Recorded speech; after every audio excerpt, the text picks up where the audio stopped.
Bonjour à toutes et à tous. Encore une fois, je vous remercie au nom de la Chambre de commerce et d'industrie algéro-française d'avoir été aussi nombreux à participer à ce webinaire qui sera consacré cette fois-ci au volet juridique. Avec la pandémie du coronavirus, c'est vrai que le fonctionnement des juridictions, tribunaux et cours a été fortement perturbé. Il est devenu très difficile, voire parfois impossible, d'accomplir les actes de procédure dans les délais fixés par la loi. Avec nous aujourd'hui, nous avons le plaisir d'avoir Maître Lézard avec nous, que je remercie énormément en mon nom et au nom de la CIAF pour sa disponibilité. Maître Lézard est avocat, fort d'une expérience de plus de 30 ans dans les missions de consultation et de prise en charge des dossiers contentieux. Il nous expliquera aujourd'hui comment faire si on ne peut pas enregistrer une affaire ou intenter des recours dans les délais fixés pour des raisons liées à cette période particulière de coronavirus. Maître Lézard nous expliquera également qu'est-ce que la levée d'échéance et comment l'obtenir pour pouvoir faire valoir nos droits. En deuxième partie de ce webinaire, vous avez été nombreux à poser vos questions. Maître Lézard y répondra et vous donnera les éléments de réponse indispensables afin de vous permettre de bien gérer cette situation.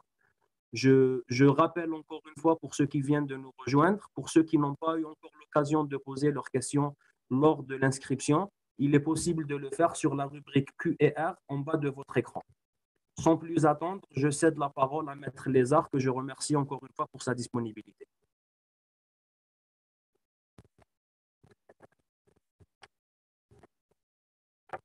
Allô, allô, Maître Lézard.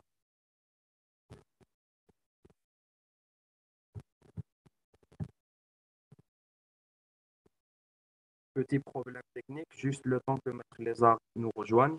Excusez-nous.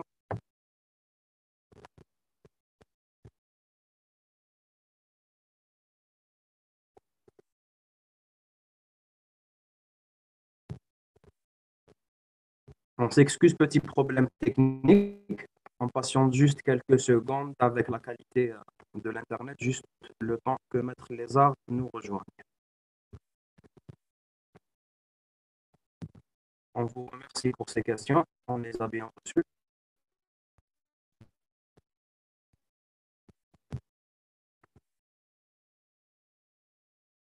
Maître Lézard, est-ce que vous me recevez?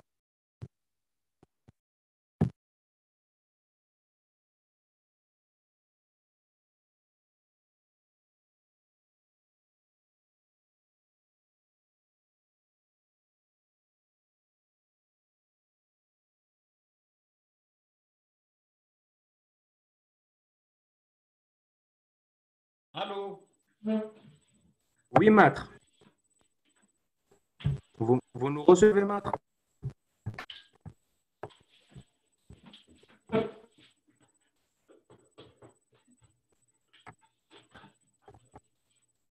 Allô, allô.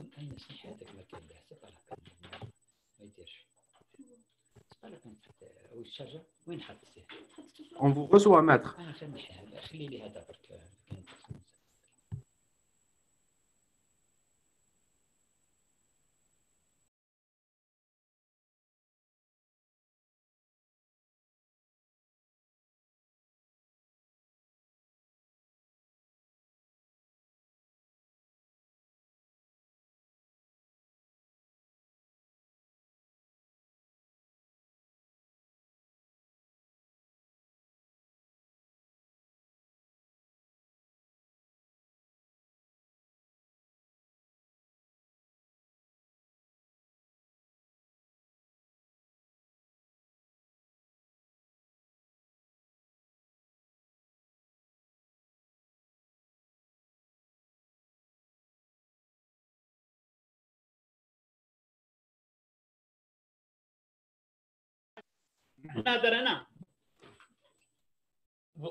Sur l'ordinateur? Sur l'ordinateur, oui, maître, on vous reçoit. Donc, je raccroche le téléphone. Maître Lézard, on vous reçoit. Allô? Oui, maître, on vous reçoit. Vous me recevez 5 sur 5? C'est parfait, 5 sur 5. Moi aussi, je vous reçois. Est-ce que Donc, vous me voyez? Donc, je vous remercie d'avoir répondu présent, maître. Je vous remercie pour votre disponibilité et je vous cède la parole, sans plus attendre. Merci beaucoup, Akram. Merci à vous. Je dois vous faire un petit aveu, monsieur Akram. Hein. À votre service. C'est mon premier, le baptême du webinaire. C'est la première fois que j'anime un webinaire. Je ne vous cache pas que j'étais inquiet pour des problèmes techniques, mais il me semble que grâce à vous, tout ça marche. Tout marche comme sur des roulettes. Alhamdulillah, espérons que ce soit le premier d'une longue série, Inch'Allah. Voilà, absolument, absolument. Écoutez, il faut qu'on apprenne à vivre avec un certain nombre de choses. Et le Covid, qui est un événement un peu particulier, imprévisible, comme disent les juristes, et nous allons beaucoup parler de l'imprévision dans cette séance, ça nous a mis devant des situations de force majeure, nous allons aussi expliquer ça. Et c'est un nouveau mode de vie, peut-être, que nous allons emprunter, que nous allons apprendre. Il va y avoir un apprentissage d'un certain nombre de choses. Mais ce qui nous réunit aujourd'hui, c'est l'impact juridique du Covid. L'impact juridique, c'est-à-dire toutes les problématiques juridiques et judiciaires qui ont été générées par cette apparition de ce phénomène inédit.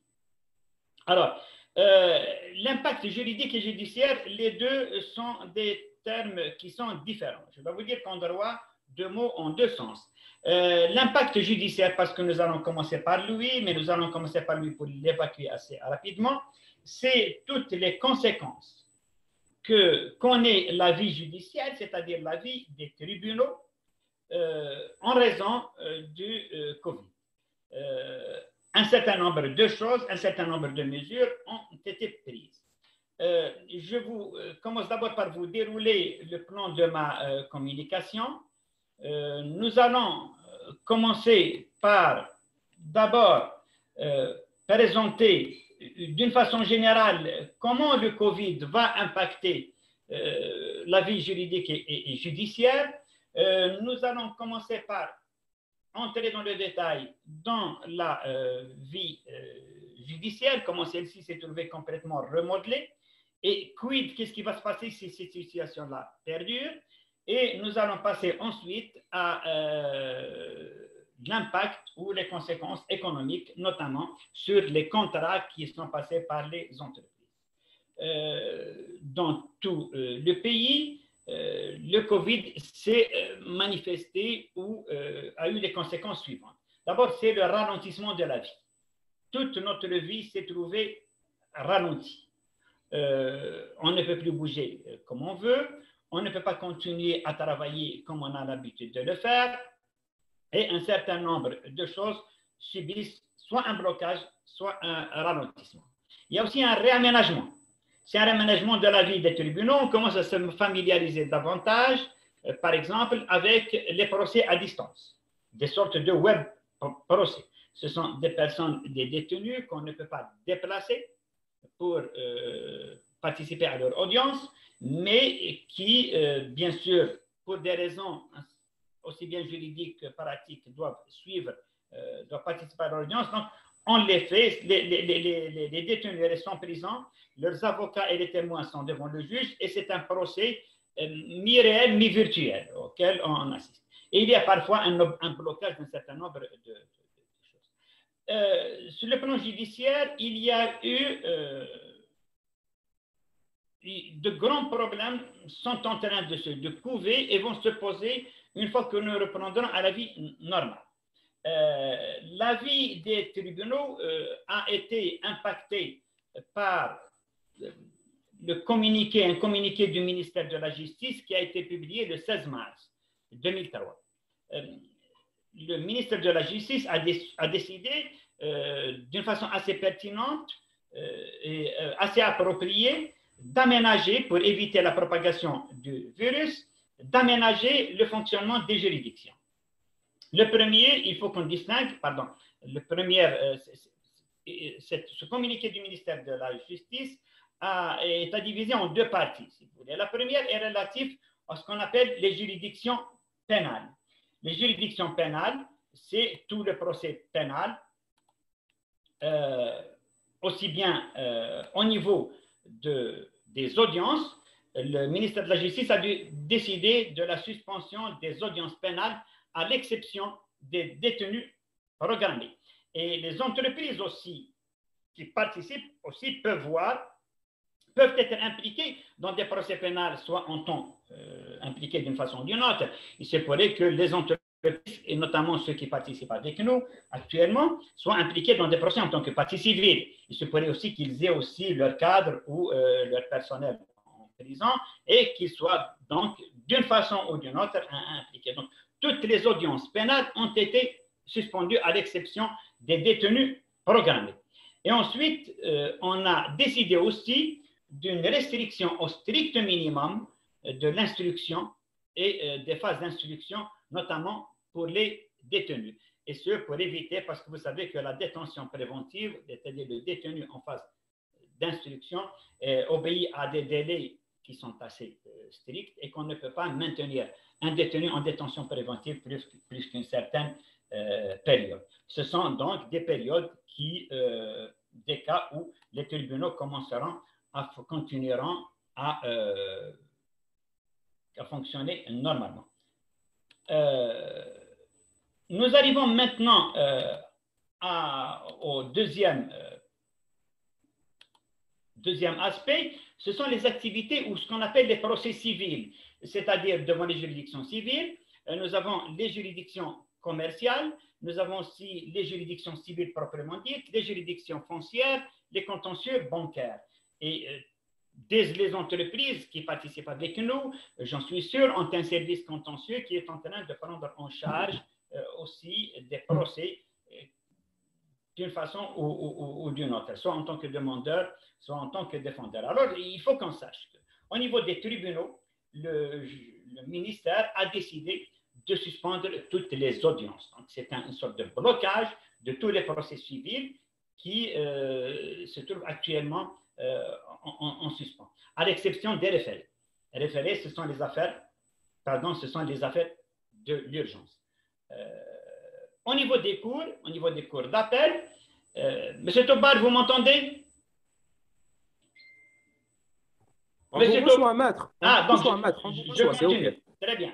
Alors, au niveau des cours d'appel, il y a un maintien des audiences, mais avec la présence exclusive des avocats. Il faut qu'on sache que depuis 2008, le concours ou l'intervention de l'avocat est devenu une obligation pour tous les procès, mis à part quelques petites exceptions.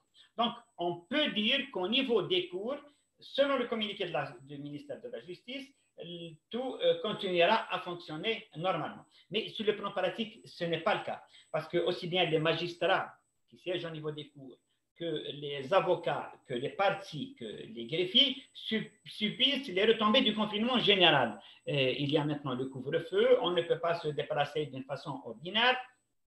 Et donc, il y a eu un ralentissement de fait, pas un ralentissement de droit, mais un ralentissement de fait.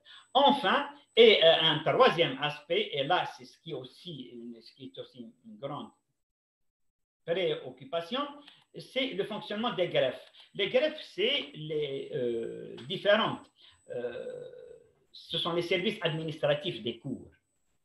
Ce sont les services administratifs des cours où on enregistre les affaires, où on retire les jugements, on dépose des expertises et où on intente un appel. On intente l'appel. Selon le communiqué du ministère du ministère de la Justice, on n'en parle pas, c'est-à-dire il ne cite pas il ne cite aucun réaménagement pour les greffes. De là, on déduit que ceux-ci doivent continuer leur activité d'une façon tout à fait normale, sous réserve des mesures de confinement qui sont prononcées par le ministère par le Premier ministère. Et c'est là qu'un gros problème est en train de couver. Vous savez qu'il y a pratiquement dans toutes les actions judiciaires des problématiques de respect des délais. Il y a ce qu'on appelle la prescription. La prescription, c'est une extinction d'un droit, un risque de perte d'un droit s'il n'est pas revendiqué dans un délai déterminé, notamment en appel. Vous savez que lorsqu'on notifie un jugement, vous avez le délai d'un mois pour faire appel. Et si vous ne tentez pas cet appel, vous ne tentez pas ce recours dans le délai déterminé, vous perdez pratiquement ce droit. C'est ce qu'on appelle la prescription extinctive de l'action. À partir du moment où une action n'est pas intentée dans un délai déterminé, elle est éteinte de droit. Et là, commence à se poser un grand problème. Que vont faire les personnes qui, dont la forclusion des délais est arrivée pendant cette période de confinement? Je dois vous apporter une petite précision. Le fonctionnement ou la période, si vous voulez, une période d'urgence, cette période aménagée du fonctionnement des juridictions a été décidée du 17 mars au 1er avril, prolongée ensuite du 1er avril au 19 avril et prolongée ensuite jusqu'à la fin avril. Ce qui fait, c'est pratiquement, on est dans les 40 jours. Alors, que va-t-il se passer si, par exemple, un citoyen qui se trouve à Blida, qui est une zone complètement confinée, n'a pas eu la possibilité de se déplacer à Alger pendant cette période pour intenter son appel? Est-ce qu'on va le considérer comme perdu ou non?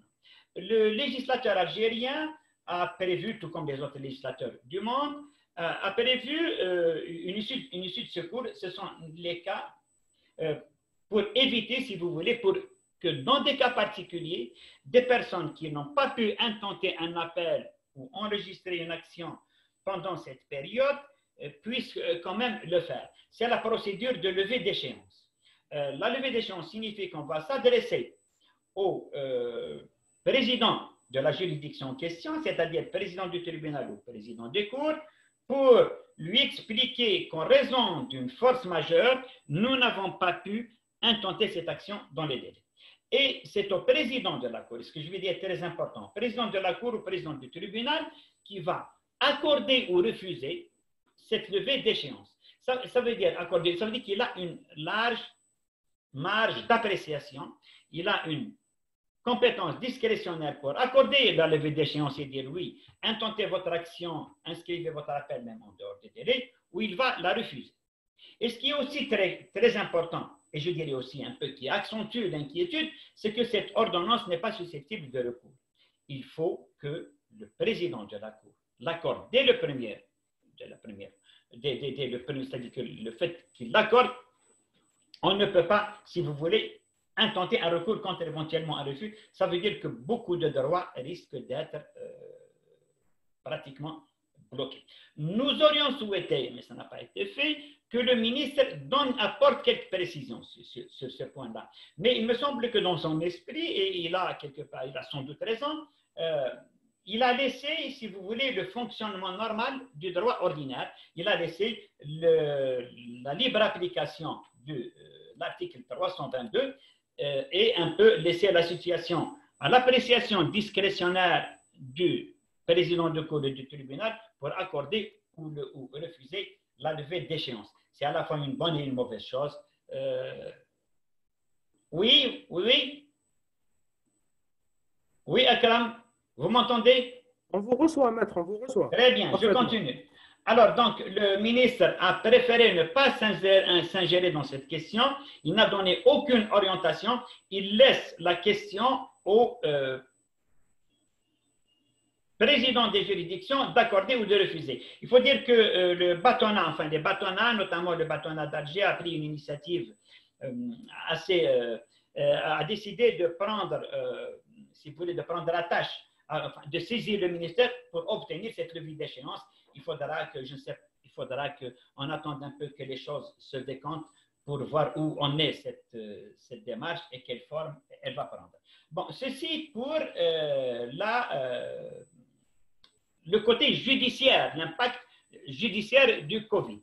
Nous allons maintenant passer à la deuxième partie qui va sans doute être plus intéressante, c'est-à-dire qui va intéresser le grand nombre de participants qui sont des cadres, des juristes et des cadres d'entreprise. Le premier aspect peut intéresser certains, mais uniquement ceux qui ont un contentieux, ceux qui ont un litige ceux qui ont des procès en suspens. Nous allons maintenant aborder le deuxième cas, c'est l'impact économico-juridique du Covid. Alors, comment le problème se pose?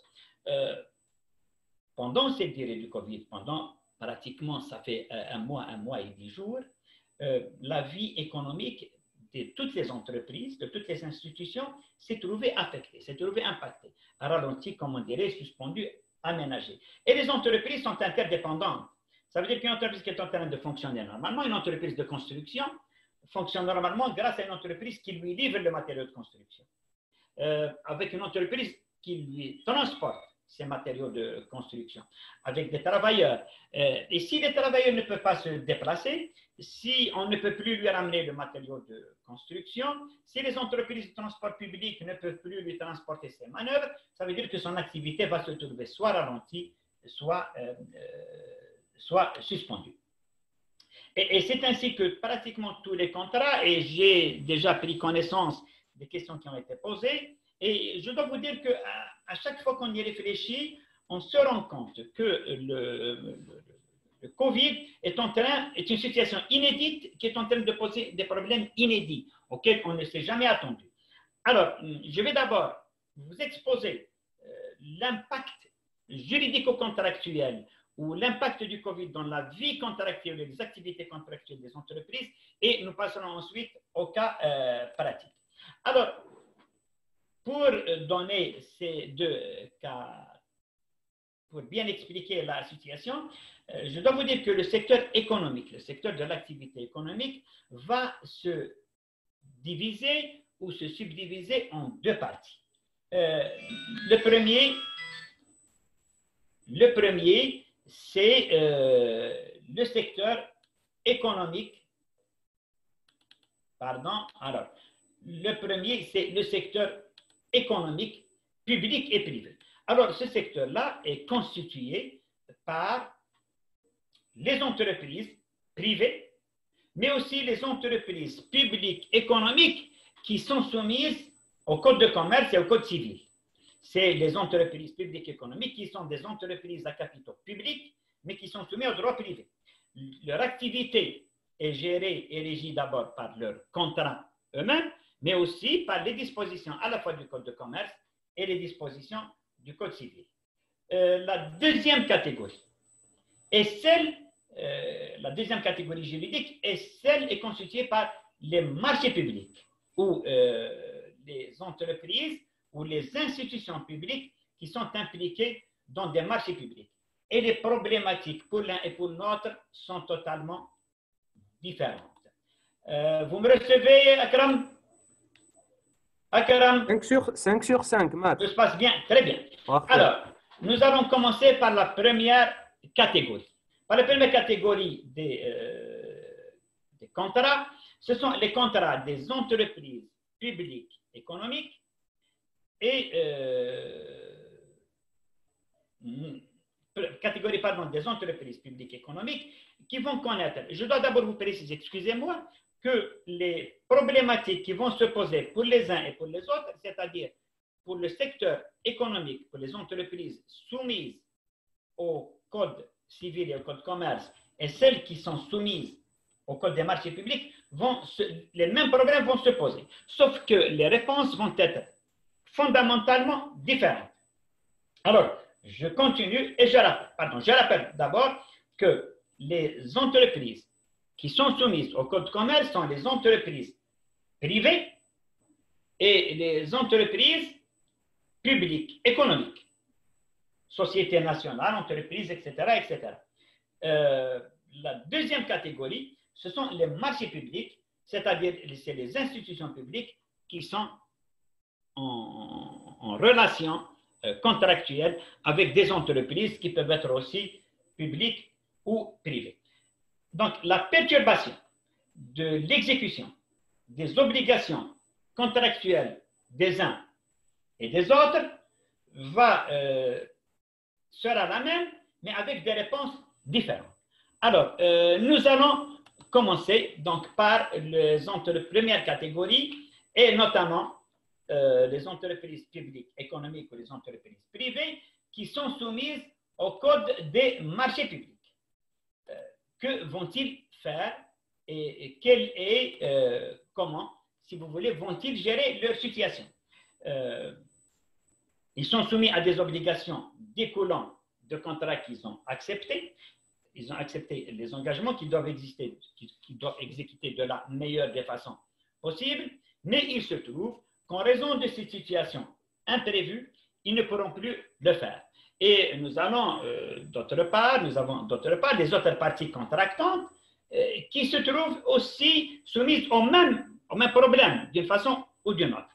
Alors, que va-t-il se passer? Doit-on assurer la continuité du contrat ou doit-on procéder à des réaménagements et dans quelles limites? Le Code civil algérien apporte la réponse suivante. C'est ce qu'on appelle la théorie de l'imprévision. Excusez-moi, une petite seconde. Allô, Akram? Akram, vous m'entendez? Akram? Akram? Oui, on vous entend très bien. Très bien. Alors, l'imprévision du contrat. L'imprévision peut être synthétisée de la façon suivante. C'est l'article 107 du Code civil algérien qui dispose que le contrat, il commence par poser le principe que le contrat doit être soumis et exécuté suivi et exécuté de bonne foi.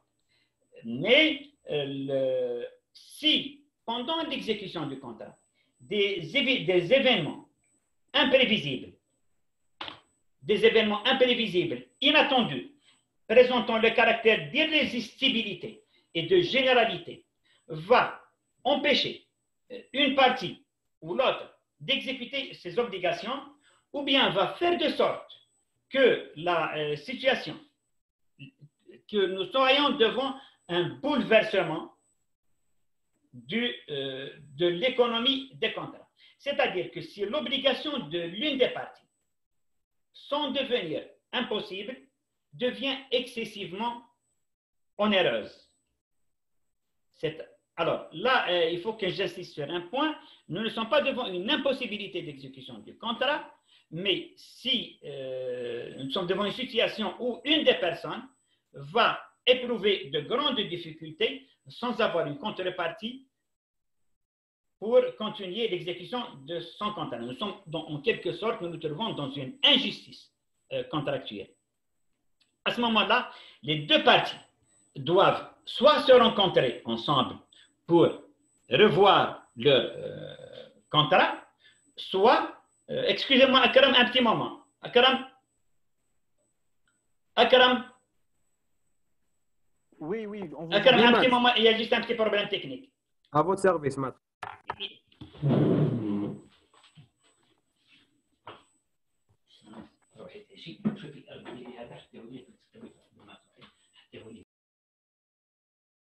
Excusez-nous juste un petit moment.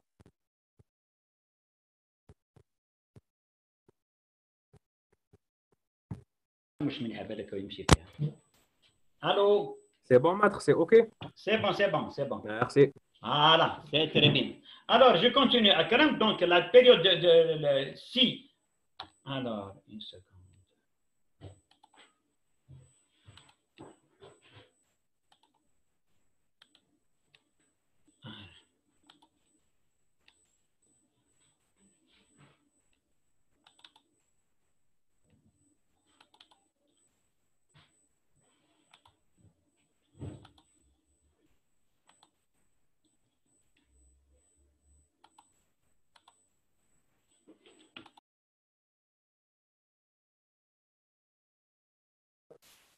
Maître, on vous a perdu. Je ne sais pas si vous nous recevez ou pas.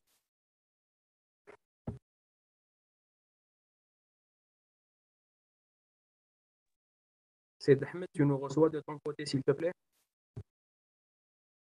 Oui, je vous reçois. Apparemment, c'est un problème de connexion. Il vient de se déconnecter.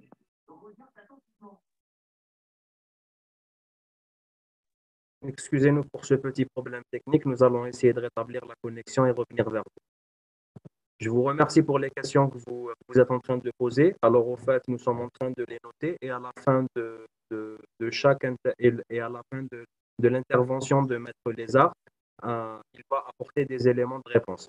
Juste par rapport aux personnes qui demandent est-ce qu'ils peuvent intervenir directement, malheureusement, pour un souci technique, ce n'est pas possible, mais nous vous invitons à inscrire vos questions sur la rubrique Q&R et nous ne manquerons pas de les poser à notre intervenant. Merci.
Excusez-nous, chers téléspectateurs, il y a juste un petit problème technique. Nous sommes en train de régler avec l'animateur et on vous revient.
On vient d'avoir l'intervenant Maître Lézard, c'est juste un petit souci de connexion qui va être réglé incessamment. Euh, la première partie par rapport à l'impact judiciaire, Maître Lézard euh, l'a terminé. Là, c'est sur l'impact juridique. Si vous avez des questions, n'hésitez surtout pas. On est en train de les noter et dès la reprise du webinaire, nous ne manquerons pas de les poser à notre cher Maître Lézard.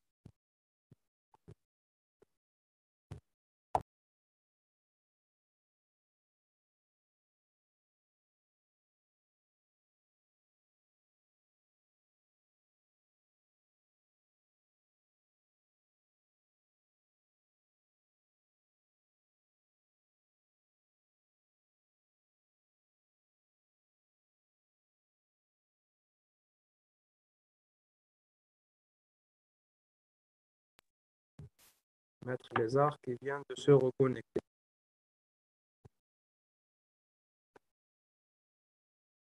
Maître Lézard, vous nous recevez? Oui, oui. Parfait. C'est bon, je continue, je reprends. Parfait, parfait, allez-y. Alors, je démarre ma vidéo. C'est fait, c'est bon, on vous reçoit et l'image et le son. Merci, maître. Alors, je continue donc, nous étions à l'imprévision. Ça veut dire que le phénomène ou la situation créée par le coronavirus était inattendue et que l'une des parties, ou peut-être les deux, ne puissent pas trouver leur compte. Ne peuvent pas trouver leur compte pour un certain nombre de raisons. Alors, l'article 120, excusez-moi, j'ai dit que c'était l'article 107 tout à l'heure, l'article 120, qui est relatif à l'imprévision, va ouvrir un certain nombre de possibilités aux parties impliquées. Ils peuvent convenir que d'abord d'un réaménagement, si vous voulez, soit d'une résolution de plein droit, de plein droit de leur contrat. Ça veut dire que nous devions exécuter nos obligations, nous devions accomplir ce contrat dans certaines circonstances. Les circonstances sont changées, il est souhaitable, il est dans l'intérêt des deux parties, l'intérêt bien compris, de négocier la résolution du contrat. Comme nous avons négocié le contrat, on va négocier la résolution, c'est-à-dire qu'on annule tout. Bon, ce n'est pas une solution acceptable pour toutes les parties. Allô? Allô, allô? Oui, maître, on vous reçoit. Oui, voilà. Alors, si ce n'est pas une solution qui est acceptable pour dans tous les cas de figure, il y a des cas où il est préférable de continuer les obligations en les réaménageant un peu. Alors, à ce moment-là, les parties, les entreprises peuvent convenir de réaménager, de réviser leurs obligations contractuelles, soit en allongeant les délais, soit en réduisant ou en augmentant les coûts, soit en suspendant, en faisant une pause, soit en décalant certaines obligations, ce qu'on appelle un réaménagement. Soit, si jamais ils ne peuvent pas se mettre d'accord, ils peuvent aller voir le juge. Et le juge saisi va à ce moment-là avoir deux possibilités. Et c'est lui qui sera maître, si vous voulez, de la situation. Soit il va ordonner, s'il estime qu'en fonction des circonstances qui sont les siennes, il va décider de rééquilibrer les prestations. Exemple, il y a une partie qui ne peut pas exécuter ou terminer ses engagements dans les délais. Si on applique le contrat dans sa lettre et aussi dans son esprit, il faut qu'il soit soumis à des pénalités de retard. Le juge, s'il estime que les circonstances auxquelles cet opérateur, cette partie contractante était imprévisible et qu'il ne pouvait pas en avoir connaissance le jour où il a passé le contrat et qu'une fois que celles-ci en sont survenues, il ne puisse plus, on ne puisse plus atteindre ce qu'on appelle une équité ou une justice contractuelle, le juge peut demander ou peut ordonner à rendre un jugement par lequel il réaménage le contrat. Il équilibre, si vous voulez, les parties, les obligations et les droits des uns et des autres. Il peut aussi, s'il estime qu'il n'y a pas de solution, décider de la résolution du contrat. C'est lui qui décide de la résolution du contrat. Et à ce moment-là, aucune des parties ne sera, c'est-à-dire que le résultat sera contraire au tort de personne, au tort, c'est-à-dire d'une façon tout à fait naturelle. Donc ça, c'est la théorie de l'imprévision qui est prévue à l'article 120 du Code civil. Attention, il faut qu'on distingue l'imprévision de la force majeure. La force majeure est autre chose. Ils se ressemblent par beaucoup d'aspects. Mais sauf que la force majeure a une particularité, c'est qu'elle peut rendre complètement impossible impossible l'exécution de contrat. Alors que l'imprévision l'a rendue excessivement onéreuse pour l'une des parties, la force majeure l'oblige, c'est-à-dire la rend complètement impossible. Et les conséquences aussi sont différentes. Conséquences sont différentes en ce sens que si nous sommes face à un événement imprévisible, on a d'abord un réaménagement du contrat et ensuite sa résolution. Si on est par contre devant une impossibilité d'exécution, si le juge considère qu'il y a une force, nous sommes vraiment une force majeure, il ordonne directement la résolution. Akram, tout se passe bien? C'est parfait, maître. Alors, en fait, juste, j'aimerais intervenir, excusez-moi une minute. Est-ce que vous préférez qu'on entame quelques questions sur le volet judiciaire que vous avez terminé, ou est-ce que vous préférez terminer toute la présentation et on entame les questions et judiciaires et juridiques? Comme il vous plaira, mon cher ami, comme il vous plaira ou comme il plaira à nos auditeurs. Alors, mais s'il vous plaît, dites tout simplement parce que le volet économique n'est pas encore terminé, il est préférable qu'on prenne en charge uniquement les préoccupations judiciaires, sauf qu'on ne peut pas leur donner beaucoup de temps, 2 ou 3 questions si ça existe, et comme ça, nous aurons le temps de terminer cette partie qui, à mon avis, préoccupe beaucoup plus les participants et aussi risque de générer énormément d'inquiétude. Allez-y. Alors, peut-être 2 ou 3 questions, maître. Alors, au fait, par rapport à la levée d'échéance, elle est décidée par le président sur quelle base? Le président du tribunal ou le président de la cour. Alors, vous me donnez l'occasion de préciser un point très important. La problématique des ordonnances à pied de requête. C'est une demande qui est faite au juge et le juge la rend hors de la présence de la partie adverse. Donc, il n'écoute pas les 2 parties, il écoute une seule partie. Deuxièmement, le juge a une appréciation discrétionnaire très large. S'il estime à sa convenance, si vous voulez, s'il estime à son point de vue, selon son sens de la justice, que la partie, effectivement, était dans l'impossibilité de prendre en charge ou d'exécuter ou d'intenter son recours, il ordonne la levée d'échéance. Sinon, il la rejette. Et malheureusement, c'est une décision qui, ça mérite discussion, est en premier et dernier ressort. Sauf qu'il faut qu'on précise, s'il y a un rejet, je dois préciser une chose, si la demande est rejetée, on peut aller à la cour. Si par contre la demande est acceptée, elle ne fera l'objet d'aucun recours. Donc il n'y a malheureusement pas de précision, c'est une grande incertitude qui est en train qui va planer. Le sort des justiciables dépend de l'appréciation discrétionnaire du président de cour ou du tribunal. Oui. Parfait. Une autre question, s'il vous plaît. Donc, par rapport à la procédure pour la levée d'échéance, faut-il adresser des citations à comparaître ou non, sachant que beaucoup d'huissiers ne travaillent pas actuellement? Non, il n'y a pas de citation à comparaître. Et je recommanderais à toute personne de ne pas demander la levée d'échéance maintenant. Il faudrait mieux attendre que les choses reviennent à un fonctionnement normal pour le faire. Il n'y a pas de citation à comparaître, c'est une ordonnance à pied de requête. L'ordonnance à pied de requête est une procédure par laquelle une partie demande au magistrat la prise d'une décision administrative. C'est une sorte de décision administrative que le juge prend sans consulter la partie adverse. Parfait. D'où ma dernière question. Donc, il n'y a pas de délai pour demander la levée d'échéance? Non, non, pas de délai. Il faudra le faire juste lorsqu'on reviendra à une vie normale, si vous voulez. Parfait. Donc, on continue sur la deuxième partie. Merci beaucoup. Alors, je n'avais terminé avec la première partie, c'est les entreprises publiques économiques qui sont soumises au code de commerce et au code civil, c'est-à-dire entreprises publiques économiques publiques et privées ou simples commerçants ou simples.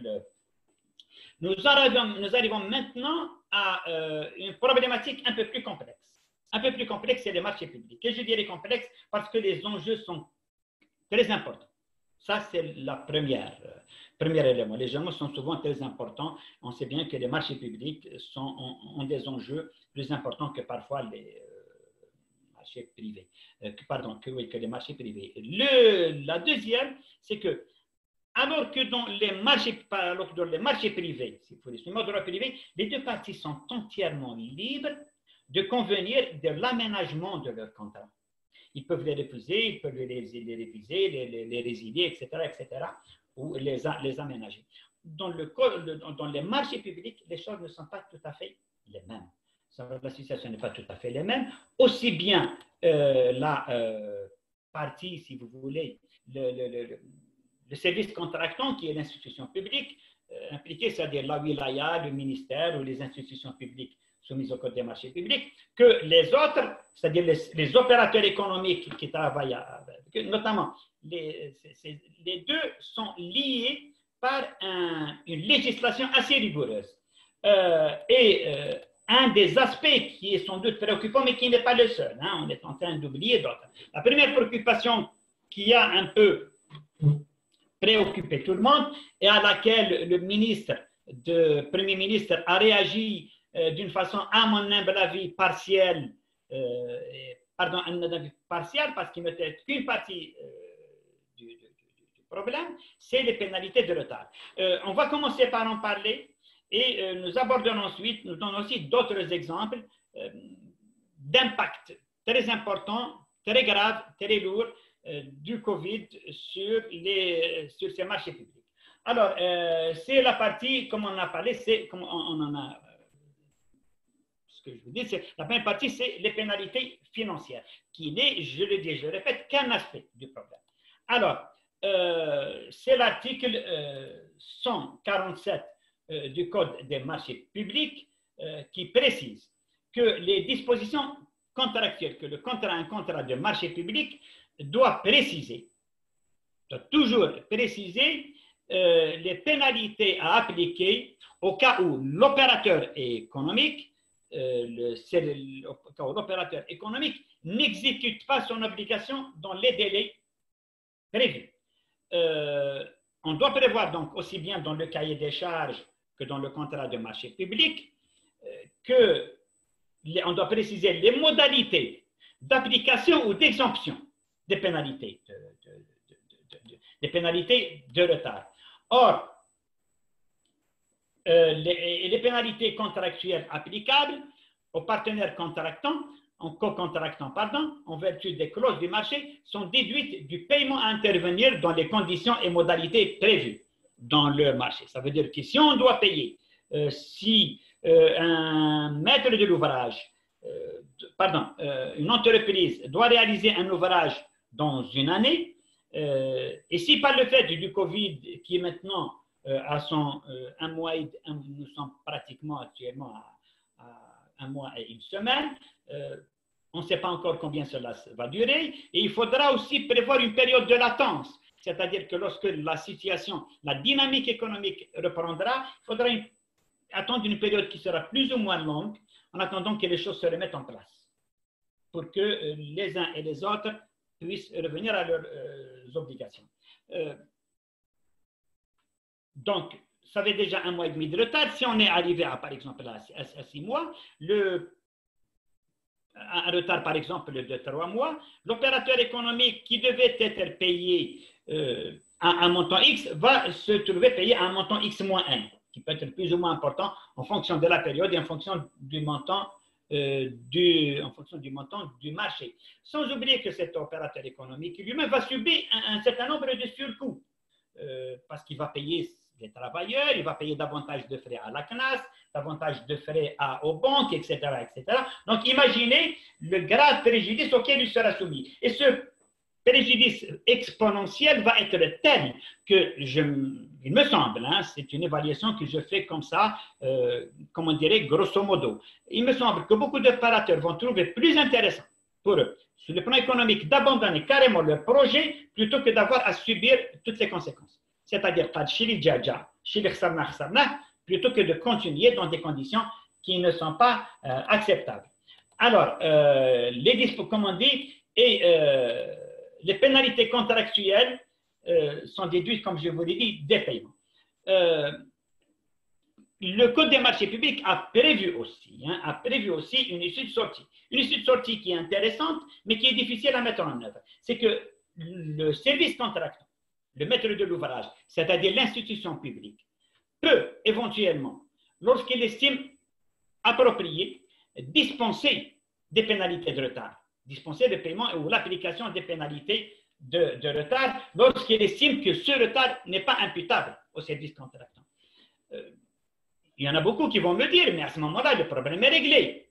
Les opérateurs économiques, pardon, les institutions publiques, les maîtres de l'ouvrage comprendront sans doute que le Covid a perturbé la vie de tout le monde et que l'entreprise ou la partie contractante n'a rien à voir avec cette situation et que le retard ne lui est pas imputable, donc on la dispense. Dans la pratique, les choses ne se dérouleront pas comme ça. La pratique, les choses ne se dérouleront pas comme ça. Pour qu'on puisse, d'abord, il faut qu'on précise, pour qu'on puisse, et c'est là un aspect pratique très important qu'il faudrait que les gens saisissent. Pour qu'on puisse dispenser des pénalités de retard, il faut qu'il y ait des ordres d'arrêt. Des ordres d'arrêt. Or, dans la pratique, le Covid a un peu surpris tout le monde. Il est venu d'une façon inattendue, et quand il est venu, on ne savait pas exactement pendant combien de temps il allait durer. On est resté dans l'expectative. Prévenez, même le ministre lui-même attendait 1 mois et 7 jours pour réagir. On ne lui fait pas ce reproche. C'est une situation qui était inédite. On devait être dans une situation qui est une situation inédite. On se disait toujours, bon, pour de retard, pour une période de 15 jours, ce n'est pas nécessaire de perturber l'exécution d'un marché par un ordre d'arrêt, parce que parfois les marchés sont volumineux. Et ensuite, on a encore reporté par 15 jours, on a reporté par 10 jours, on ne sait pas combien de temps ça va pendant combien de temps ça va durer.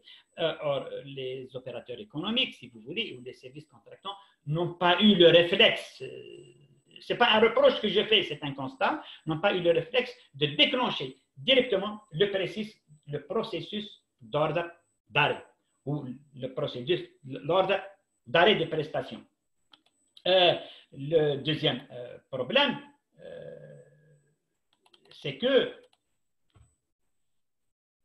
le deuxième aspect, c'est que pour que sur le plan comptable et sur le plan de l'audit comptable, on puisse dispenser un opérateur économique ou un service contractant d'une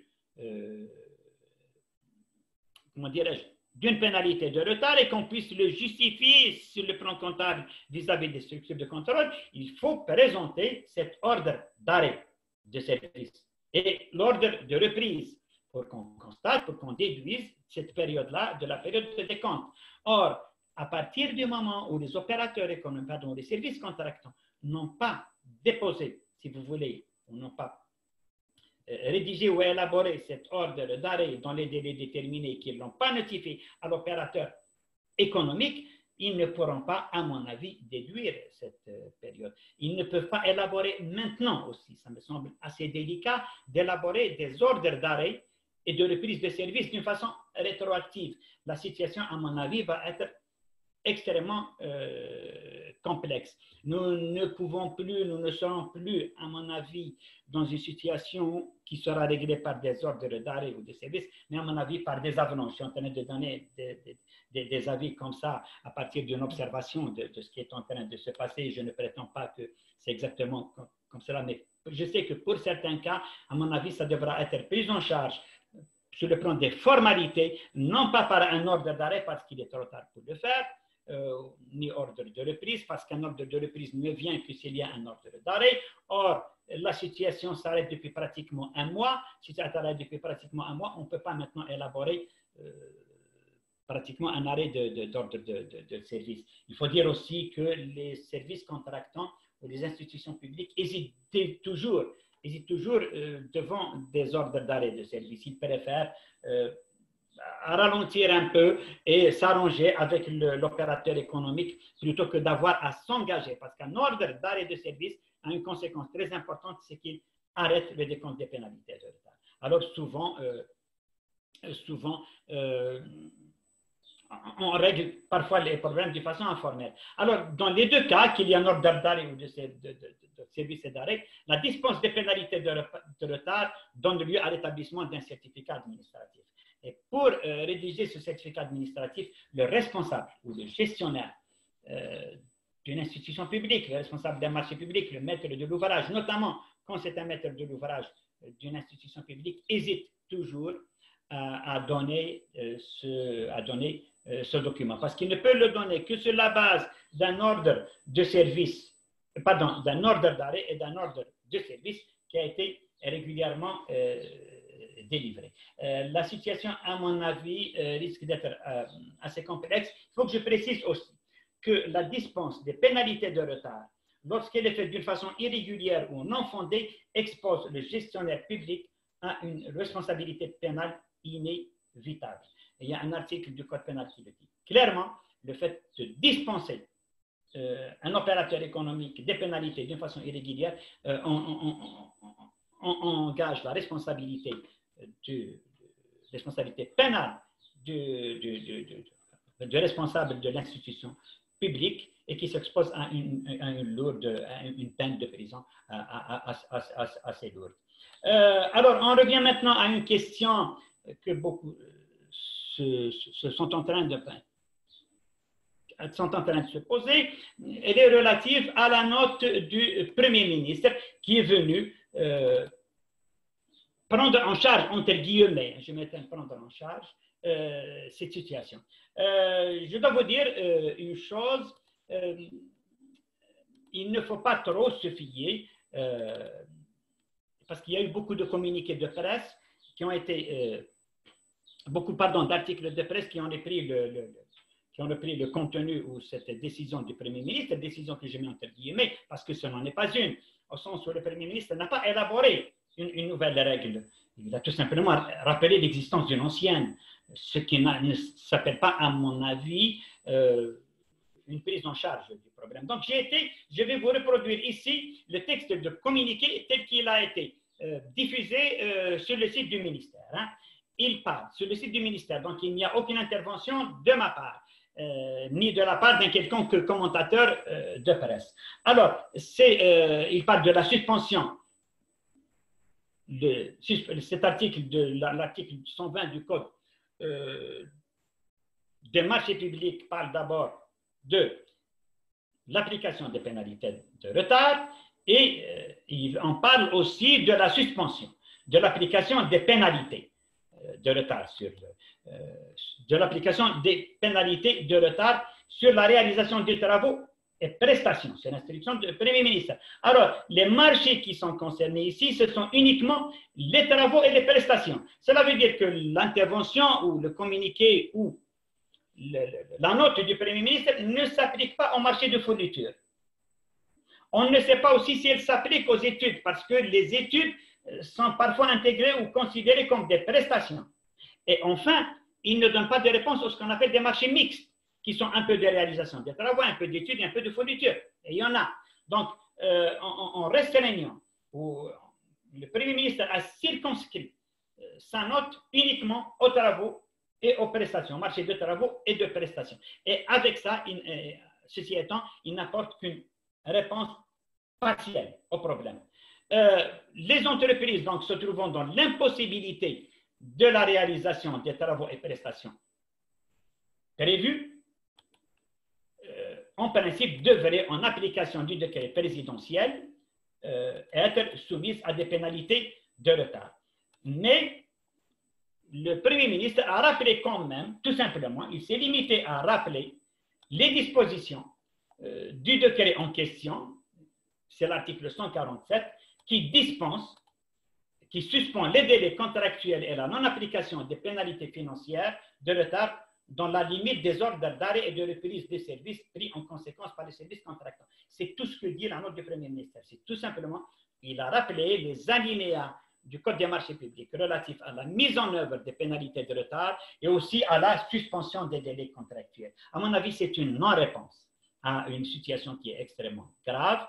Et je reproche, si vous voulez, cette note, respectueusement, bien sûr, à cette note du Premier ministre, d'être venu avec beaucoup de retard, c'est-à-dire 1 mois et 10 jours, et de n'avoir répondu que partiellement, de façon partielle au problème. Et les services contractants, c'est-à-dire les institutions publiques et les opérateurs économiques, se retrouveront dans quelques jours dos à dos, dans une totale incertitude quant à la gestion de cette situation. Ce que je peux vous recommander, ce que je peux recommander, encore une fois, sans entrer dans les casuistiques, d'une façon générale, ce que je peux recommander, c'est de commencer d'ores et déjà, notamment pour les entreprises ici qui sont soit maîtres de l'ouvrage, soit services contractants, c'est des entreprises qui sont impliquées dans des marchés publics, c'est commencer à réfléchir au problème dès maintenant et d'adopter une position de négociation. Personne, c'est une situation de force majeure, personne n'a raison et personne n'a tort. Essayez d'aller vers la recherche d'une solution négociée, une solution qui prend en charge les intérêts bien compris. Il faut aussi donner, à mon avis, beaucoup d'importance aux formalités requises. L'élaboration, soit d'un ordre d'arrêt ou de service, mais ça me semble très peu recommandable, mais je sais que dans la pratique, c'est une solution de facilité à laquelle on recourt. Il faut d'ores et déjà penser aux avenants qui vont modifier un peu le contrat. Troisièmement, et c'est là aussi, c'est pour ça que je dis que la décision du Premier ministre est complètement partielle et ne prend qu'un aspect du problème, c'est-à-dire les pénalités de retard. Elle ne prend pas en compte ce phénomène qui peut bouleverser l'économie du contrat. Elle ne prend pas en compte les surcoûts qui vont être générés pour les entreprises. C'est-à-dire que si je m'engage, par exemple, à réaliser un ouvrage dans une période d'une année, si je suis retardé pendant 2 mois, il va y avoir des surcoûts qui sont très importants, qui vont découler soit du fait, parce que c'est un phénomène macroéconomique. Hein. Il va y avoir une hausse des prix, j'en suis convaincu, un bouleversement, une hausse des prix qui est inhabituelle, mais il y aura surtout ce qu'on appelle les coûts indirects. Vous savez qu'un maître de l'ouvrage, il est en train d'abord d'engager du personnel, parfois qu'il doit prendre en charge, il y a le CNAS, il y a parfois des infrastructures qu'il est en train de louer, des engins qu'il est en train de louer, des infrastructures de location, et tout ça, ce sont des dépenses surnuméraires qui vont déclencher des surcoûts, du projet. Donc, à mon avis, le marché doit être renégocié. Ce que je recommande aussi aux ceux et celles qui, parmi les assistants, sont en train de gérer des marchés publics. Ne prenez pas des décisions tout seul. On est devant des situations de renégociation des marchés qui nécessitent l'implication des structures de contrôle, c'est-à-dire les structures, les commissions des marchés de l'entreprise qui doivent être impliquées dans la révision parce que nous sommes devant un changement fondamental des circonstances économiques. Les dommages ou les pertes ne sont pas encore cernés. On ne sait pas exactement, c'est un phénomène nouveau, donc on ne sait pas un peu les inputs et les outputs, tout ce qui va, toutes les conséquences qui vont découler ou tout l'impact économique d'où découlera le traitement juridique.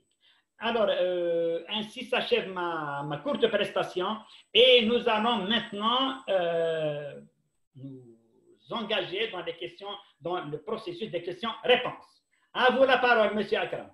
Merci beaucoup, Maître. On vous remercie énormément pour toutes ces informations plus qu'intéressantes et plus qu'utiles. Donc, vous avez, lors de votre... Excusez-moi, M. Akram, je voudrais juste donner une précision que je vous transmettrai demain en prenant en charge éventuellement les interrogations qui vont qui ont été posées. Je vous transmettrai d'ici 2 mois après-demain, vous savez, le Covid, je vous transmettrai une présentation de cette communication, hein, afin que les personnes, si vous voulez, ne se préoccupent pas d'une prise de notes ou d'autre chose. Oui, on vous remercie. Vous me recevez là?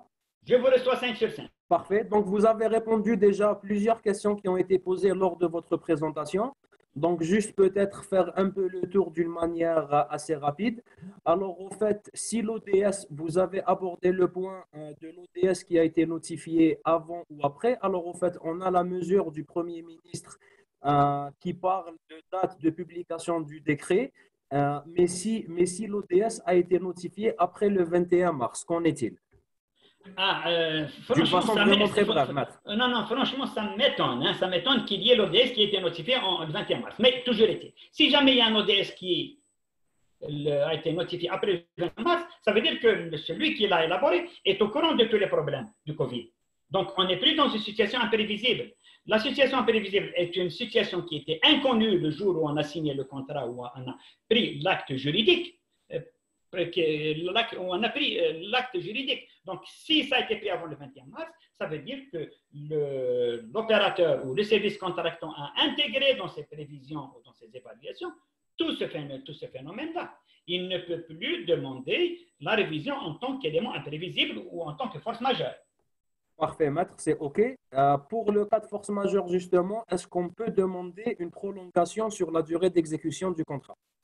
Alors, si on peut effectivement, s'il y a une force majeure, alors je vous dis, la force majeure, c'est un événement qui soit retarde, soit rend impossible l'exécution du contrat. Je dois d'abord vous préciser qu'il faut définir la force majeure. La force majeure, dans les contrats bien élaborés, est définie. C'est-à-dire, voici les faits qui sont constitutifs d'une force majeure. L'imprévisibilité n'est pas définie. Ce sont tout simplement des faits ou des éléments ou des événements qui, au moment de la conclusion du contrat, ne pouvaient pas être prévus par un homme d'une intelligence moyenne. Les cas de force majeure, c'est autre chose. C'est une situation qui est aussi imprévisible, qui est générale, irrésistible et qui rend aussi impossible l'exécution du contrat. Sauf qu'il faut qu'on dise que dans les cas de les faits constitutifs de force majeure sont des faits qui, lorsque c'est un contrat bien élaboré, sont énumérés dans le contrat lui-même, dans la clause de force majeure. Parce qu'une force majeure, un événement peut être constitutif d'une force majeure dans un contrat et non constitutif dans l'autre. Exemple, le contrat moral qui nous a liés, vous et moi, M. Akram, d'animer un webinaire aujourd'hui. Si jamais il y a une rupture d'Internet, c'est un événement de force majeure pour moi. Par contre, si c'est un contrat d'une autre nature, si c'est un contrat de prestation de services, par exemple, de fourniture soit d'équipement, soit de livres, soit d'autres choses, soit un contrat de réalisation de l'ouvrage, une rupture d'Internet n'est pas constitutive d'une force majeure. Donc, chaque contrat, quand ils sont bien élaborés, prennent le soin d'énumérer les faits qui sont constitutifs d'une force majeure au sens pour le présent contrat. En l'absence d'une définition, les juges saisis vont évaluer d'une façon discrétionnaire si effectivement le fait en question a rendu impossible l'exécution ou l'a tout simplement rendu difficile ou excessivement onéreuse. Si elle est devenue impossible, c'est une force majeure donc, qui exonère toutes les deux parties de leur responsabilité. Il y a une résolution de contrat autour de personnes, entre guillemets. Si par contre, l'exécution du contrat devient toujours possible, mais avec soit moins de bénéfices, soit un excès de perte pour l'une ou pour l'autre, on considère que nous sommes dans une imprévisibilité et le juge ordonne un réaménagement du contrat ou une résiliation autour de l'une des parties. Parfait, maître, je vous remercie. Donc, je pense que ce que vous venez de dire par rapport à la prolongation s'applique également pour éventuellement une annulation de contrat. Absolument. Oui, tout à fait, tout à fait. Le juge saisi dispose d'une appréciation discrétionnaire, c'est-à-dire en fonction de son expérience, de sa vision. Mais en général, dans des cas pareils, je dois vous dire que les juges recourent à des expertises. Je déconseille d'arriver, je conseille les parties d'arriver à un contentieux, il vaut mieux arriver à une solution négociée. Parce qu'à partir du moment où on entre dans un contentieux, nous entrons dans une période ou dans une phase d'incertitude. Ça va dépendre d'abord de l'appréciation discrétionnaire du juge, qui souvent se réfère toujours à des experts. Et une expertise, on appelle toujours une autre. Une expertise appelle toujours une contre-expertise, et au fait, après deux ou trois expertises, c'est-à-dire après 4 ou 8 ans de procès, on est toujours dans l'incertitude. Un mauvais arrangement vaut toujours mieux qu'un bon procès. Parfait. Alors justement, pour parler de contentieux, on a un message également de la part de votre confrère de France qui également ont la même problématique par rapport aux délais de procédure qui sont prorogés jusqu'au 24 juin, donc 2 mois maximum dans la limite des délais légaux. Alors, au fait, il vous demande, maître, que pensez-vous d'utiliser les modes alternatifs de résolution des conflits comme la médiation, par exemple? Tout à fait, c'est la meilleure formule. Hein. C'est la meilleure formule, aussi bien la médiation que la conciliation. Il n'y a pas mieux parce que, comment dire, lorsqu'on entre notamment dans le système judiciaire, c'est pratiquement dans un monde d'incertitude, de perte, de blocage, si vous voulez, des projets, parce que c'est quand même un peu dommage de bloquer un grand projet pour quelque chose qui est si peu, les pénalités de l'État, je ne sais pas à quel niveau, dans quelle proportion ou dans quel ratio elles vont arriver, mais il faut toujours penser, à mon avis, les intérêts bien compris pensent à ce qu'on appelle sauvegarder le contrat. C'est-à-dire sauver le contrat c'est dans l'intérêt de deux parties. Et il n'y a pas mieux que les modes alternatifs pour les prendre en charge. Parfait, maître. Une autre question, s'il vous plaît. Alors, en fait, il y a une entreprise qui a conclu un contrat avec une autre entreprise étatique. Elle vous demande, maître, est-ce qu'elle peut reporter la signature du contrat à cause du coronavirus? Ah, là, tout à fait. Tout à fait. À mon avis, c'est la meilleure des formules. Soit le signer tout en prenant en compte, ça, c'est les hommes d'affaires savent le faire, en intégrant cette incertitude, cette grande incertitude dans laquelle nous sommes, parce qu'on ne sait pas exactement quand est-ce que ça va continuer, si ça ne va pas reprendre. S'engager dans ces conditions-là, ça me semble très aléatoire, très aventurier. Il est préférable d'avoir qu'on ait de la visibilité pour signer en bonne et due forme, mais à ce moment-là, nous serons devant un contrat sans incident. Et qu'en est-il justement dans ce contexte actuel, qu'en est-il de l'utilisation de la signature électronique, maître? Il n'y a aucun problème là-dessus. Aucun problème, aucune différence. Ça n'a pas d'impact, si vous voulez, sur la validité du contrat. Que ce soit signé électroniquement, virtuellement ou matériellement, c'est les mêmes données du problème au plan juridique. Parfait. Alors, je sors peut-être juste un peu du cadre. On prend une autre question. C'est une entreprise c'est une société par action qui doit respecter son plan business et son pacte d'actionnaires. Que peut-on faire suite aux impacts juridiques du Covid-19? Eh bien, écoutez, le pacte d'actionnaires, je parle du business plan. Vous savez, le business plan, ce n'est pas un rêve, hein, mais ce n'est pas non plus un programme ou un contrat-programme qu'on doit appliquer rigoureusement. C'est des prévisions, hein, notamment dans l'esprit c'est des prévisions, des résultats prévisionnels qui sont toujours soumis ou qui sont toujours sujets à des variations. Le business plan, je ne sais pas à quel niveau il est, je veux dire, au niveau de rigueur des résultats. Parfois, on ne réalise pas, on ne précise pas, par exemple, le délai fixe, mais on la rattache à une période où la production visée, on la rattache à des ordres de grandeur. Mais en tout état de cause, si effectivement, je dois préciser une chose, si effectivement le Covid ou le nouveau mode de vie imposé par le Covid impacte l'évolution du business plan, oui, je pense que c'est une matière qui permet soit aux parties entre elles, soit au juge s'il est saisi, de remodeler, de modifier ou d'aménager les délais de réalisation du business plan. Sur ce point-là, je peux vous dire, sous toute réserve, qu'un magistrat, n'importe quel magistrat saisi, prendra en compte l'impact du Covid sur les délais de réalisation et d'exécution du business plan. Parfait. Je reviens juste pour une question sur l'impact judiciaire. Alors, en fait, on a une question par rapport au délai de dépôt du rapport d'expertise judiciaire. Oui, oui, je l'ai lu. Non, je ne pense pas que ce soit assez grave. Alors, en principe, allô? Oui, maître. En principe,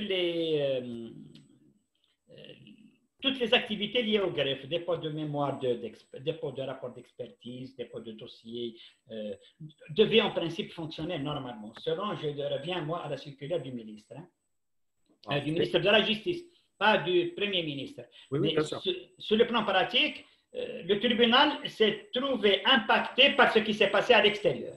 Il y a des gens qui partent assez tôt, il y a des femmes qui ne travaillent pas, parce qu'il y a eu beaucoup de femmes qui ne travaillent pas, des gens qui doivent rentrer assez tôt, notamment maintenant pour les périodes de couvre-feu, que parfois on arrive, on ne trouve pas suffisamment de personnel pour vous prendre en charge, on n'a pas pu le faire. La procédure, elle est connue, l'expert peut directement demander une prolongation au président du tribunal et je pense qu'il il lui accordera sans aucune difficulté. Ce sont pratiquement des formalités. Les présidents du tribunal accordent toujours des délais en dehors du Covid.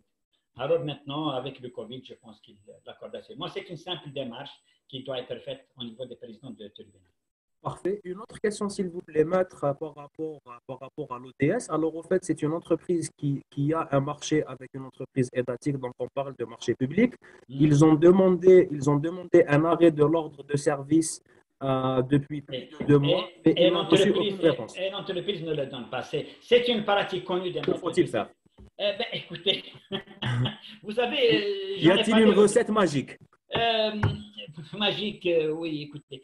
Les services contractants hésitent toujours à donner des ODS, des ordres d'arrêt, pardon, parce que ça suppose une dispense des pénalités de l'État. Et même lorsqu'ils sont sûrs que la demande est légitime, elle est fondée, elle est même obligatoire, ils préfèrent refuser de délivrer l'ODS et ils en appellent à des arrangements. Écoutez, arrêtez, ce sera qu'une semaine, on va essayer de... Écoutez, la meilleure formule que je trouve, alors la meilleure formule, c'est négocier. Vous me direz, on a déjà fait. C'est tout simplement, si l'enjeu devient important, c'est de transmettre une lettre par voie d'huissier. Par voie d'huissier, et il faut aussi qu'on sache pourquoi il veut arrêter. Hein. Ça aussi, c'est la raison et de saisir le maître de l'ouvrage par voie d'huissier en expliquant que pour telle et telle raison, on a été dans l'impossibilité d'exécuter. Et ça servira en cas de contentieux. Mais c'est un procédé qui n'est pas très élégant parce que quand on travaille ensemble, on est censé travailler en toute cordialité, en toute confiance, même si ce n'est pas le cas. La solution, malheureusement, c'est uniquement celle-là, afin que si jamais on arrive à un procès, le président ou le maître de l'ouvrage pourra faire valoir cette lettre pour être dispensé judiciairement des pénalités de l'État. Parfait. Alors, on a beaucoup entendu parler du Covid-19 et du cas de force majeure. Faut-il que ça soit décrété par l'État ou non? C'est ce que moi, j'aurais souhaité. J'allais justement, notre confrère en France qui vient de nous parler, il y a eu une loi, une ordonnance législative qui a été promulguée en France, qui a été promulguée. Une ordonnance législative, c'est une décision, enfin, c'est un texte de loi qui est promulgué par le président de la République et qui est décrété sous urgence. Vous savez, une loi prend du temps à être promulguée. Or, nous sommes maintenant sous l'urgence, on ne peut pas attendre que le Parlement se réunisse, que le service du ministère élabore le projet, qu'il le soumette au Parlement, qu'il soit adopté, etc. etc. Donc, le président de la République peut prendre un décret législatif, enfin, il y a eu à un moment donné, une ordonnance législative qui sera validée et prendra la forme d'un texte de loi et validé lors de la première session parlementaire. Et à mon avis, un texte est nécessaire. C'est ce que j'appellerais moi une loi de circonstance. J'ai eu une petite intervention au cas où j'ai eu 2 interventions, 2 contributions à Paris dans la presse sur l'impact judiciaire et juridique du Covid-19. Ils sont parus tous les 2 dans les colonnes du quotidien d'Oran. Le premier a pris en charge uniquement et exclusivement l'aspect judiciaire, c'est-à-dire l'impact du Covid-19 dans la vie des tribunaux. C'est un article intitulé « Lorsque le temps judiciaire s'arrête ». Alors, c'est pratiquement la première partie de l'exposé. Et le deuxième, où je recommande justement il me semble qu'il est nécessaire maintenant que le législateur intervienne par un texte spécifique, une ordonnance législative parce qu'on doit agir sous l'urgence, et un texte qui va régir toute la situation actuelle, avec ses multiples aspects. C'est, comment dirais-je, une ordonnance, ce qu'on appelait une loi de circonstance. Une loi de circonstance, c'est une loi spécifique promulguée par le législateur pour gérer une situation particulière et qui prendrait en charge, à mon avis, tous ces aspects, à la fois contractuels et à la fois judiciaires. Et ça me semble être impératif. Il faut qu'on sache aussi, hein, comme je vous dis, l'impact est très important. Nous sommes déjà à 1 mois, pratiquement depuis le 17, c'est pratiquement 1 mois. Et il y a 1 mois et 10 jours qui sont déjà programmés. Et c'est assez. Il faut savoir qu'avec la reprise, ça viendra au bon milieu du mois de Ramadan. Et après le mois de Ramadan, nous serons pratiquement au 24 mai, donc à proximité des vacances judiciaires et des vacances tout court. Donc pratiquement, c'est le ralentissement de la machine économique pendant pratiquement 6 mois.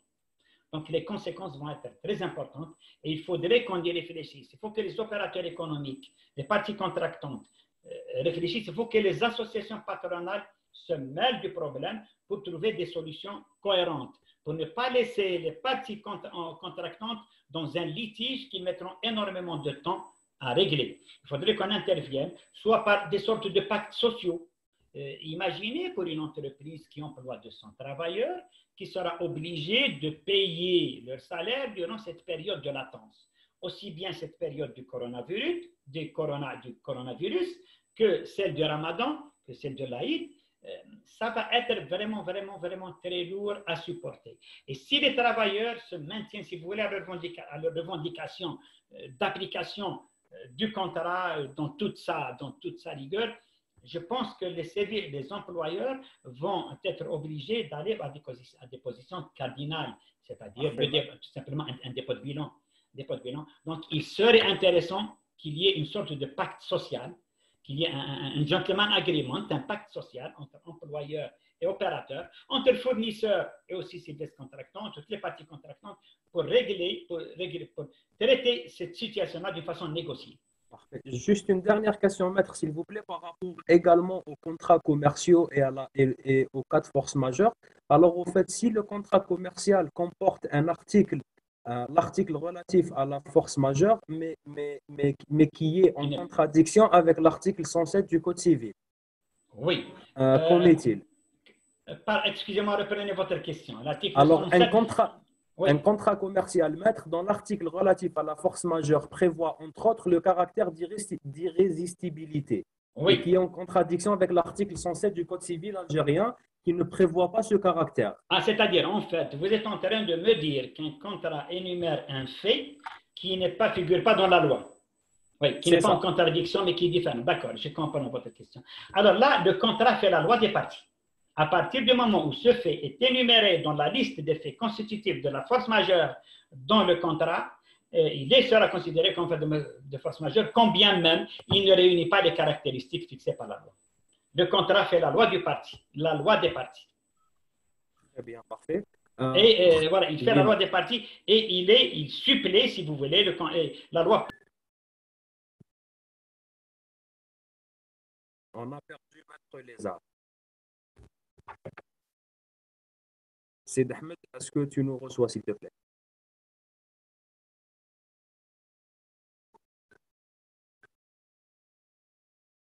Oui, apparemment, c'est une... Donc, on est désolé, chère assistance. Il y a eu également un autre problème technique qu'on va essayer de résoudre assez rapidement.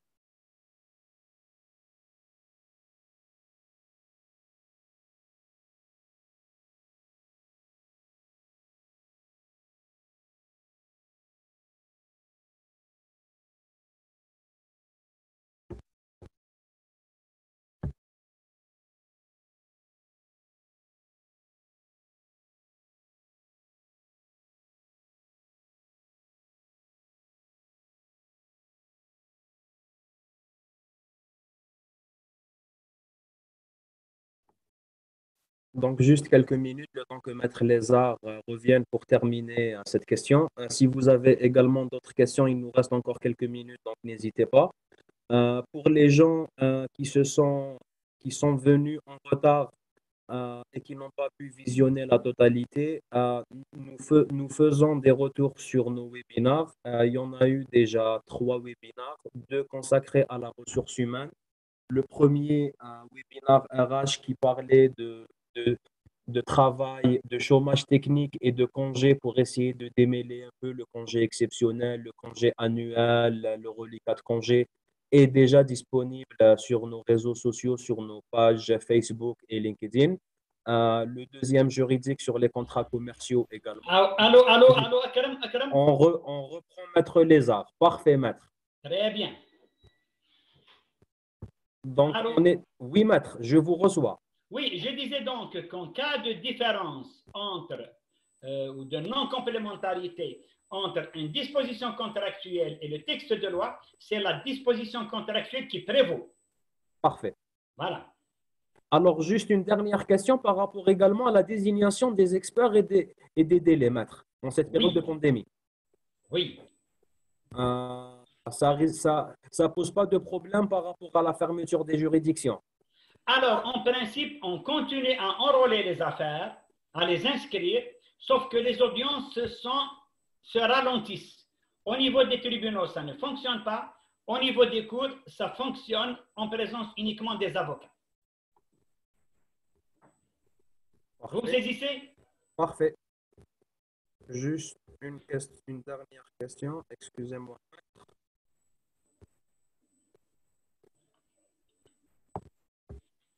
Alors, juste, je demanderai au monsieur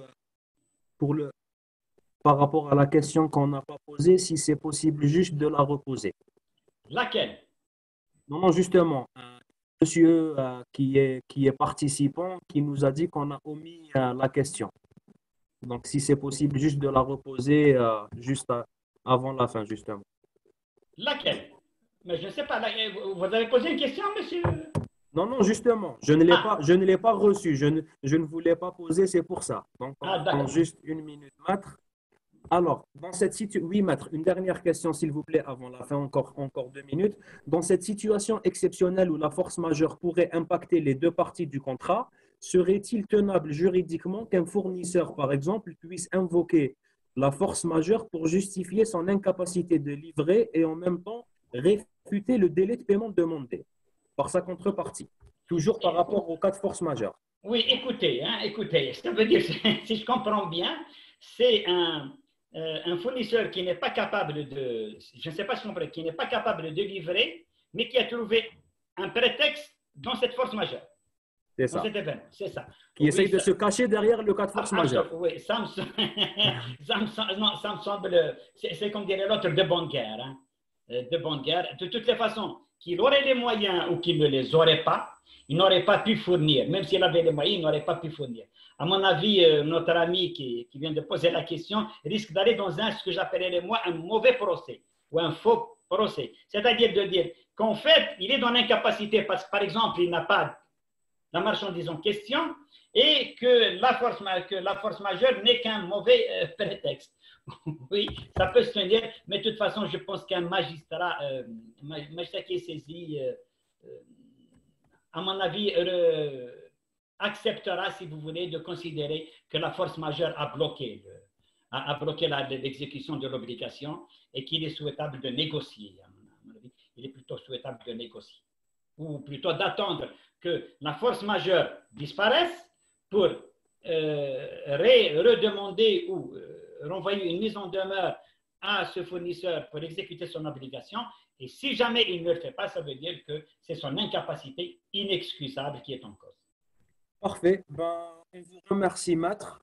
Merci pour votre disponibilité. Merci pour toutes ces informations cruciales pour les entreprises qui nous suivent. Merci à nos spectateurs qui ont répondu. À nos auditeurs. Là, vous me voyez. On vous voit. D'accord. Donc, effectivement, spectateurs. On est des centaines à avoir participé à ce webinaire. Je vous remercie, chers spectateurs.